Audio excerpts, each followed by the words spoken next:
falado que todo esse capítulo do Evangelho, haverá falsos cristos e falsos profetas, é totalmente de acordo com o ponto que estamos estudando, não é? E estamos estudando o quê? Aquilo lá, está lá. Distinção sobre os bons e maus espíritos nesse momento, né, sobre a linguagem usada pelos espíritos. Não só na psicofonia, mas principalmente na psicografia. E aí ele, no Evangelho, né, ele fala, mas não tinham tantos recursos, não tinham Kardec, não tinham essa experiência, né, mas mesmo assim já recomendava. Recomendava o quê? O bom senso. Claro, tudo, né? Temos que ter esse bom senso para analisar, pensar. É direito nosso analisar uma coisa, aceitar ou não. As consequências também são nossas, não é? Que você vai aceitar ou não. Então, essa orientação que é dada por Kardec e pelos próprios espíritos superiores, de sempre experimente os espíritos, como a palavra, né, usada foi pelo apóstolo João. Veja se os espíritos são de Deus. Então, desde aquele tempo que diz, nossos irmãos de outros segmentos cristãos dizem que no Evangelho, no Antigo Testamento, não tem nada sobre mediunidade, e ele só tem, né, relatos sobre mediunidade. Eles hoje em dia ainda falam, né, nas igrejas, fulana profetiza. Não é? Você nunca foi, Pedro? Nunca ouviu? Então, fulana profetiza, eu vou lá, porque fulana costuma profetizar, vou lá, vai lá, ela vai, ela visita as casas e faz profecia. Perigosíssimo, né? Geralmente está sendo mistificada, está sendo enganada. Eu, no lugar que eu já trabalhei, lá no Cantagal, tem muitas igrejas evangélicas e tinha uma dessas. Aí tinha uma que era mais lúcida, uma evangélica mais lúcida, boca, como é que fala? Boca de vaca. Ela só profetiza coisa ruim. Eu não quero ela na minha casa de jeito nenhum. Não é? O que adianta você ir na casa de alguém visitar e só falar, profetizar, prever coisas negativas? Não é? Desequilibrar as pessoas. Você tem um bom espírito, mesmo quando ele sabe que a pessoa terá que passar por uma prova, por uma expiação, que ao nosso ver é desagradável, mas necessária, ele vai dar um jeito de amenizar aquilo e de fortalecer o quê? A fé em Deus, a paciência, a resignação, e não assustar e depois sair das costas e deixar a pessoa ali nua e crua. Sem... Ai, por quê? Por quê? Por que eu tenho que passar por isso? Não tem a resposta. Ah, é uma maldição. Ah, tem um vizinho seu que não gosta de você. Aí eles têm essas desculpas, que não ajudam, que não resolvem também. Então, temos que ter muito cuidado e fazer sempre esses questionamentos, o bom senso, como foi muito frisado pela Rosana no último estudo, né? E ela falou sobre as habilidades para fazer a distinção entre os bons e maus espíritos. Falou esse trecho. Hoje, cabe a nós essa distinção sobre as características neutras dos espíritos. O que é características neutras? Aí eu poderia botar sobre as qualidades neutras dos espíritos. Ou seja, o que é neutro, se você pode ver que tem num espírito que não é um espírito elevado e um espírito, às vezes, até inferior, podemos dizer.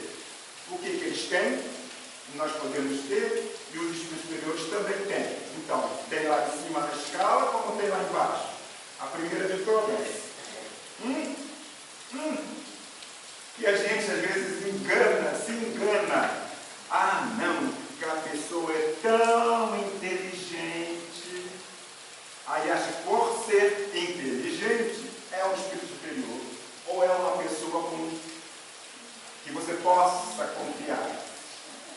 Grandes gangsters, né? Grandes, têm uma inteligência a toda prova, não é não? Então, é uma característica neutra que os bons espíritos têm e os espíritos inferiores também. Então, é só isso que vamos nos guiar? É só sobre o que eu fiz?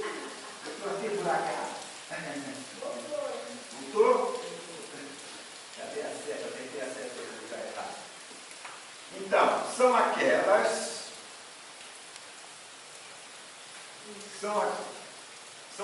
que tanto os bons como os maus espíritos podem ostentar. Identificá-las é pré-requisito para melhor compreendê-los. E inteligência é uma delas. Como eu falei. E no livro dos médiuns a gente vê a inteligência longe está de constituir um indício certo de superioridade, porquanto a inteligência e a moral nem sempre andam emparelhadas. Ou seja, só porque eu sou inteligente eu tenho uma moral desenvolvida. Não é? É um engano que a gente costuma cometer.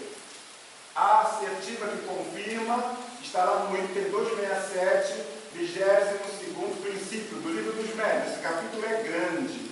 Eu estou só num pequeno trecho do livro dos médiuns. Esse capítulo 24 é bem extenso, bem pormenorizado. Podem lá ler, que tem bastante coisa para ler. Aqui nós fazemos um resumo. Os conhecimentos de que alguns espíritos se enfeitam, se adornam, às vezes com uma espécie de ostentação, não constitui sinal de superioridade deles. A inalterável pureza dos sentimentos morais é a verdadeira pedra de toque. Ou seja, o espírito superior tem inteligência, mas ele nunca ostenta. Nunca ostenta. Chegou um espírito ostentando a sua inteligência, pode estar falando uma coisa maravilhosa e certa até. Eles falam coisas certas para nos enganar, para depois lançar o que eles querem que você acredite. Mas ele está ostentando, pode rejeitar. Ou analisar com muito cuidado a mensagem que ele está trazendo. Não é? Usa-se o mesmo critério para o conhecimento acumulado. Não é por si indicativo, seguro de superioridade. Ou seja, sabe muito algum tema. O espírito superior sabe muito de tudo, de todos os temas. Os espíritos como nós, medianos ou menos, né, mas na escala espírita que foi mostrada mais abaixo, eles às vezes têm muito conhecimento sobre um ou outro tema. Não é? Não tem grande conhecimento amplo, não tem. Outras características neutras são a forma e o estilo. Isso aí principalmente para a psicografia. Você vai analisar a forma da escrita quanto o estilo daquele texto. Lá no item 267, o quinto princípio. Não se deve julgar a qualidade do espírito pela forma material. Que letra linda, esse é bom espírito. Não é? Nem pela correção do estilo. Eles têm, às vezes, o estilo de um poema, de alguma coisa, de uma prosa boa até, né? É preciso sondar-lhe o íntimo, analisar-lhe as palavras, pesá-las friamente. No tempo de Jeremias, o sobrenatural por si só já impressionava muito. E é um erro, ou já foi erro nosso, de achar tudo que é sobrenatural pode ser superior, não é? Aí veio, com o tempo veio, os nossos irmãos, que você está sempre, evangélicos, as coisas deles só pode ser o Espírito Santo ou o capeta. Não, para eles não tem intermediário. acham, julgam que é o Espírito Santo, por conveniência, por alguma coisa, eles dizem, é o Espírito Santo. Aí quando não é, eles dizem, não, é capeta. É o demônio. Falou alguma coisa que não foi de acordo com o pastor falou, é o capeta. Falou que é o Espírito Santo. Infelizmente, ainda é assim. Nós já vemos muitos mais evoluídos, né? Igrejas e pessoas com uma bagagem moral, com certeza já trazem de outras encarnações, com um discernimento, com um sentido mais apurado para essas coisas, sem ter esse radicalismo, sem ter essa cegueira conivente, né? Conveniente, uma cegueira conveniente, de acordo com as conveniências. Mas isso é só o tempo, o progresso e a evolução. Não é? O tempo passa, está estudando, mas houve um tempinho ali atrás que eu conheci muitos, porque trabalhar em comunidade a gente conhece, né? As igrejas, conhece os pastores, os frequentadores, e os pastores mal se alfabetizaram. Muito mal são alfabetizados. Vai saber interpretar um texto? Se é alfabetizado já está fraco, não sabe, não consegue interpretar um texto. Não é? Isso era uma realidade, e ainda é uma realidade, mas para o interior, muito forte, muito grande, essa questão, essa deficiência. E no nosso meio, a gente também não fica atrás, não é? Também, como tem gente que diz que não precisa mais estudar. Eu não estudo mais, não, eu estudei, já sei, não é? Quantos? Não, eu sou médium já formadinho, tem até canudo lá dentro, não é? E nada mais de estudo, nada mais de querer saber, porque o estudo não é que você não saiba, mas você, com o tempo, você deturpa, você enfraquece dentro de você aqueles conceitos, aquele conhecimento, né? E principalmente a parte moral, ela se dilui dentro de nós, dentro da nossa ignorância, da nossa imperfeição moral. Então, toda vez que você volta a ler, volta a estudar, volta a ler o Evangelho que você já leu não sei quantas vezes, aquilo se reaviva. É como se tomasse mais uma dose de um remedinho que você vai ter que se tratar durante toda a vida. Você está com HIV positivo, teu filho vai ter que tomar o coquetel enquanto estiver encarnado. Tomando o coquetel, você fica bem e vive bastante. Conheço 20 anos, mais de 20 anos, tomando o coquetel, estão muito bem, obrigado. Parou o coquetel, daqui a pouco começa as doenças oportunistas. E para nós, abandone o Evangelho, abandone as boas reflexões, meditação, você vai sentir rapidamente decair. Se você tem o hábito de se autoanalisar, de se autocriticar, né? E estou cometendo tanto erro, estou voltando a hábitos antigos, a formas antigas de lidar, de me comportar, não é?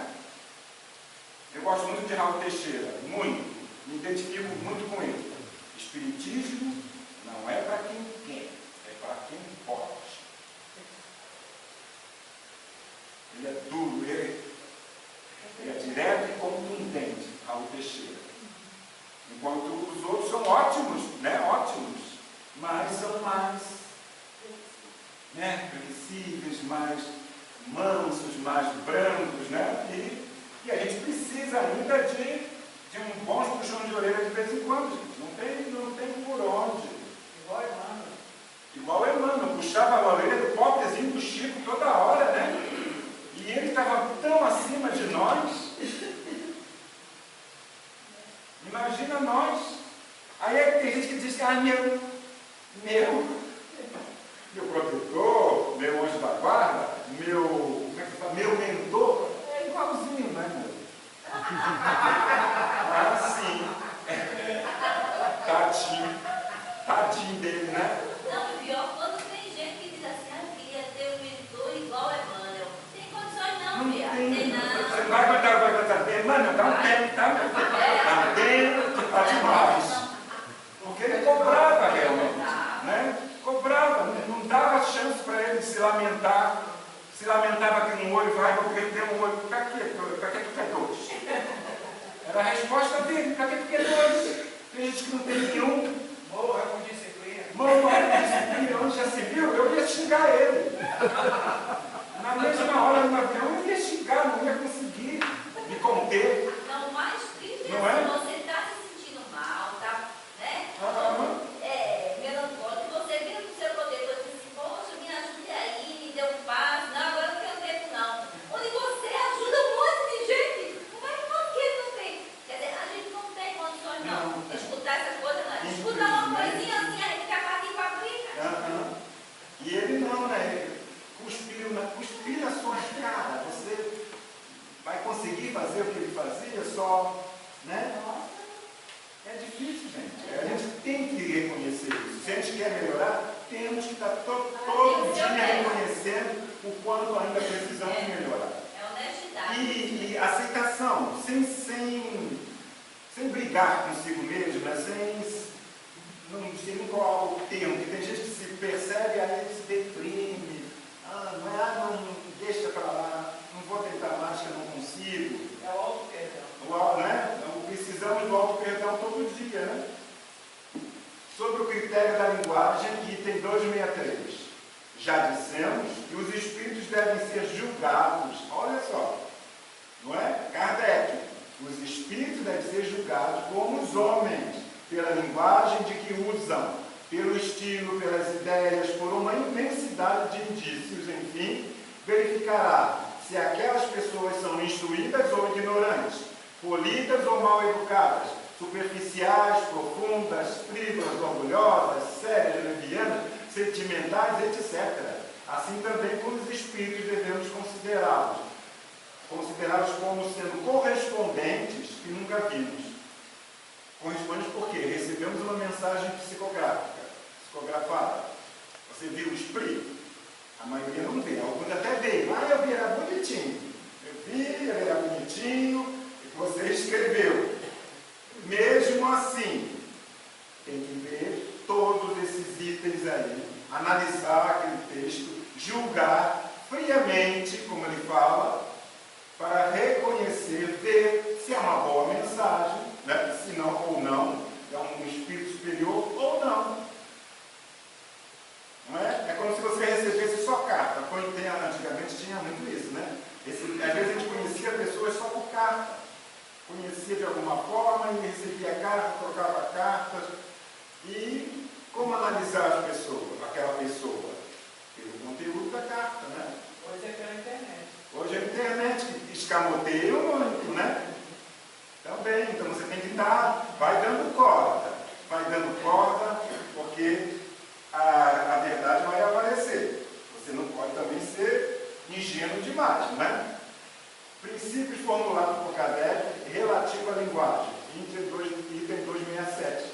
Apreciam-se os espíritos pela linguagem de que usam, usam, e pelas suas ações. Essas traduzem pelos sentimentos que eles inspiram e pelos conselhos que dão. É o que eu acabei de falar, né? Eles inspiram sentimentos em nós também. É outra coisa que precisamos, como a linguagem corporal, né? Estamos conhecendo pessoas, a linguagem corporal diz muita coisa, além da palavra. Às vezes, muito mais do que ele está falando, pela linguagem corporal, pelo olhar até, não é? A gente já ou aceita bem ou já fica meio de pé atrás ou até rejeita. Então, os conselhos.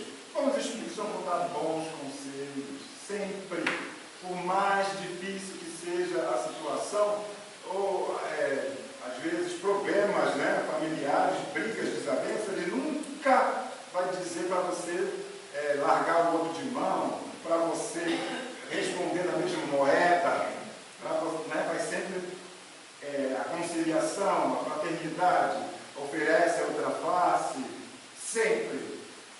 Se for o contrário, não é bom espírito. Item 268. Os bons espíritos dizem, referindo-se aos espíritos inferiores: esses se traem de tantos modos que fora preciso ser cego para deixar-se iludir. Então eles acabam sempre se enganando. Basta, às vezes, você questionar ele uma vezinha só para ele se revelar. Basta numa mesa mediúnica, um médium levantar-se uma dúvida: olha, não está parecendo ser isso não, que ele está escrevendo. Pronto, ele se revela na hora. De forma grosseira. Cai a máscara mesmo. Está se intrometendo aqui por quê? Não é? Geralmente essa é a resposta que ele dá. Então você já viu, não é. Não é o que está querendo mostrar para nós, né? E assim mesmo conosco. Voltando ao item 267. Os espíritos superiores usam sempre, de uma linguagem digna, nobre, elevada, sem eiva de criabilidade. Tudo dizem com simplicidade e modéstia. A dos espíritos inferiores ou vulgares, sempre algo refletem das paixões humanas. Toda expressão que denote baixeza, pretensão, arrogância, fanfarronice, acrimônia, é indício característico de inferioridade. E não é por isso também, a gente precisa lembrar, que vamos lidar com esses irmãos do mesmo jeito. Com fanfarronice, com acrimônia, com falta de gentileza. Ao contrário, vamos lidar com ele. Meu irmão, já percebemos que não é isso. Já vimos que você está, querendo enganar. Pode até nos enganar, mas existe acima de nós a quem você não engana. E por aí vai lidando. E alguns até aceitam aquela conversa e acabam confessando e por que ele veio fazer isso dessa forma. E a coisa anda para os dois lados, né? É sempre um momento não de repelir, mas de tentar atraí-los para o outro caminho, né? E fazê-los ver que não estão conseguindo. Muitos vão logo embora, dizem que vai, não quer mais conversa, outros não. Aceita continuar conversando conosco e a gente procura esclarecer. A linguagem dos espíritos elevados é sempre idêntica, se não quanto à forma, pelo menos quanto ao fundo. Os pensamentos são os mesmos em qualquer tempo e em todo lugar. Podem ser mais ou menos desenvolvidos conforme as circunstâncias, as necessidades e as faculdades que encontram para se comunicar. Porém, jamais serão contraditórios. A mensagem é sempre a mesma. Mesmo que ele dê aqui, se for de outro centro, é aquela mensagem igual. É o critério que Kardec utilizava, né? Da controle universal da comunicação dos espíritos. Aquele conteúdo pode mudar um pouco a forma, mas o fundo não, os pensamentos não. Aqui no Brasil, recebe lá na França, é igual. E era esse o critério que eu utilizava para, quando fez a coletânea, né, o estudo, a análise, para publicar as obras, como o Livro dos Espíritos, por exemplo. E aí ele fala das circunstâncias que nós já estudamos. Para que uma mensagem de um Espírito Superior nos chegue, há vários itens a serem observados, né? Há certas condições. Nós já estudamos isso? Do meio, as condições do meio, para o Espírito se aproximar, e do médium. Não é? Tem médios que estão começando, estão iniciando a psicografia, tem condições de receber? Não, ainda não tem condições de receber. Uma mensagem expondo a íntegra daquele pensamento do Espírito Superior, né? Os espíritos superiores se exprimem com simplicidade, sem prolixidade. Eu não falo demais. Porque tem, né? Não chovem no molhado. É direto, a mensagem objetiva. Tem um estilo conciso, sem exclusão da poesia, das ideias e das expressões. Tem a arte de dizer muitas coisas em poucas palavras, porque cada palavra é empregada com exatidão. Os espíritos inferiores, ou falsos sábios, ocultam sob o empolamento ou a ênfase o vazio de suas ideias. Usam de uma linguagem pretensiosa, ridícula ou obscura, a força de quererem parecer profunda. Aí agora eu lembrei do... Quem assistiu ao filme do Divaldo, né? Ou leu uma obra do Divaldo nesse sentido, que ele pergunta, né, depois de um bom tempo, né, psicografando, aí ele pergunta, está na hora da gente publicar? Ela, não, queima tudo. Porque isso aí tudo foi só treinamento. Uma coisa que minha aconteceu, não sei se com outras pessoas também. Eu comecei a ler muitos romances de Emmanuel e livros de André Luiz. E o Emmanuel, ele passa o ensinamento, pouca história, uma simplicidade incrível, com poucas palavras e um estudo. Tem outros romances aí que eu não consigo chegar no meio. É tanta palavra que o cara usa para dizer pouca coisa. E aquilo vai me enchendo. E Cansa. Isso cansa e eu não consigo chegar no final do romance. Por isso que eu hoje em dia estou preferindo mais ler livros de estudo do que os romances. Porque eu não estou conseguindo chegar no meio. Porque eu peguei aquele jeito do Emmanuel, né? Fica difícil depois que você pega uma obra boa, né? E você depois pegar outras que não são do mesmo quilate. Fica bem difícil. Eu aconselho essas obras que você cita assim, para aqueles que estão começando, né? Para ir se acostumando. Então, podemos dizer,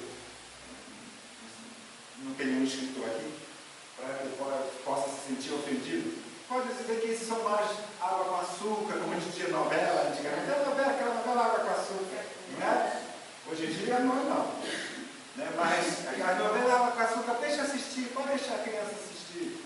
Hoje em dia, né? E a mesma coisa dos romances. Você pega, às vezes, tem gente que você dá um romance de Emmanuel, eu não consigo ler não, aquelas palavras, é tão difícil, não é? E de André Luiz, a gente aconselha que tenha um dicionário próximo, não é? Porque tem muitas palavras que não usamos mais, ou muito pouco é usada. Então é bom ter um dicionário se quer realmente entender alguns adjetivos, algumas coisas que ele usa. Memória do Suicídio é complicado. Não é? Um livro grande, mas eu pelo menos, não consegue parar de ler. Não consegue parar de ler o livro, desistir do livro. Não consegue, não é? A linguagem e tudo mais é maravilhoso. Você sente a objetividade, não é? Da ideia, a ideia como é expressa, o sentimento como é expresso, né? Que nos alcança facilmente, né? Então, o exemplo do Divaldo e o do Chico também passou por isso, né? De muitas das obras dele serem excluídas, cartas e tudo, né? Para depois ele começar mesmo a psicografar os livros que foram publicados, né?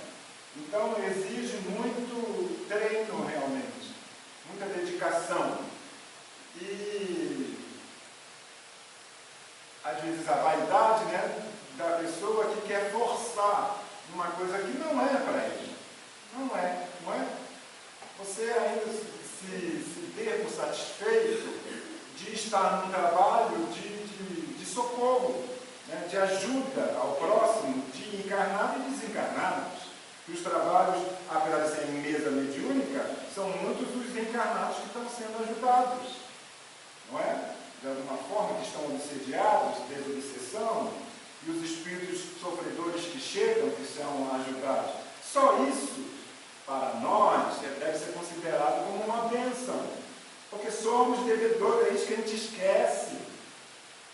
Somos grandes devedores da nossa própria consciência e as leis divinas, de outras encarnações, principalmente, né? E isso a gente esquece frequentemente. Então, se nos é dada a oportunidade de pagar um pouquinho, né, os débitos, nosso carnê da Casa Bahia, do Ponto Frio, da Loja 100, que tem gente que tem mania de comprar em vários lugares ao mesmo tempo, e aliviar um pouquinho, né? E por isso crescemos.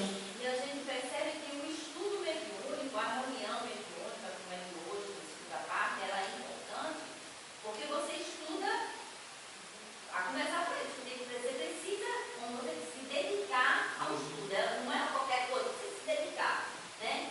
E aí a gente tem aquela pessoa assim, poxa, mas eu não recebo nada, nunca passei uma comunicação. Não se preocupe por isso, que existe o estudo mediúnico, porque você vai se adaptando e vai vendo qual é a sua proporção, o que você vai passar. Não é isso? Tem uma senhora, eu conheço uma senhora, e ela está na casa espírita desde quando fundou. A casa espírita tem 36 anos. Desde quando fundou a casa espírita que ela está lá. E ela, desde que fundou, eles participam da reunião mediúnica, do estudo mediúnico. Eles não têm obsessão, é estudo mediúnico. E então, ela não psicografa, ela não recebe uma comunicação de incorporação nem nada. Mas ela tem ciência, porque ela estuda muito. As obras de que a necessidade dela é vibrar em harmonia naquela reunião. Né? Então, tem espíritas que não querem, não, como é que eu estou não tá fraca essa casa, hein? Tá fraca, não é isso? E não é, quando você estuda, quando você aprende, você lê, você vai vendo o seu objetivo naquela reunião. Sim. Participar e colaborar com o pensamento de uma oração, né? Com a vibração realmente positiva, né? Que a gente chama de sustentação da reunião. E sustentação. Acabou? Acabou. Perguntas? Tem mais alguma pergunta sobre as características neutras? Ficou alguma dúvida? Não? Sim. Estamos comentando aí no mediúnica, né, que conversando com o espírito, né, que vem ainda não evoluído, você consegue às vezes convencer, ele te ouve e ele consegue mudar o pensamento, a vibração, sei lá. Mas acontece dele regredir? Não regride. Mesmo aqueles que não aceitam no momento, até vão, ficou, a semente ficou. Entendeu? E no momento aquilo vai ajudar ele a realmente a compreender, a aceitar, a entender. Ou aqui, ou em outra casa, ou as próprias reflexões, vivências dele, né? Isso com certeza acontece. É um trabalho que para nós, encarnados, muitas das vezes, parece com pouco resultado. Porque nós somos acostumados a trabalhar e ver o resultado. Se você plantou, um agricultor vai ter, né, brotar, crescer, produzir alguma coisa, você está vendo. E é o resultado de um trabalho mediúnico, de um trabalho na forma de caridade, seja onde for, você muitas vezes não vê objetivamente o resultado, não é? Parece ser pouco, parece, não faço falta. Não faço falta não vou não. Não, tem bastante gente, para que eu vou lá? Não é? Isso é um fator também que complica a nossa vida.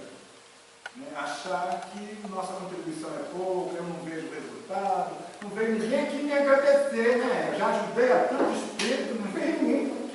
Obrigado, você me deu uma boa ideia. Porque a gente costuma falar, né? O trabalho pertence a Jesus. Nós somos os instrumentos. Então, nem o resultado, nem o produto nos pertence. Isso a gente tem que ter convicção, tem que incorporar mesmo isso. E se sentir feliz só em servir. É difícil, porque não somos criados para isso, não somos formados para isso, dessa forma. O mundo, a sociedade, não é assim, não é?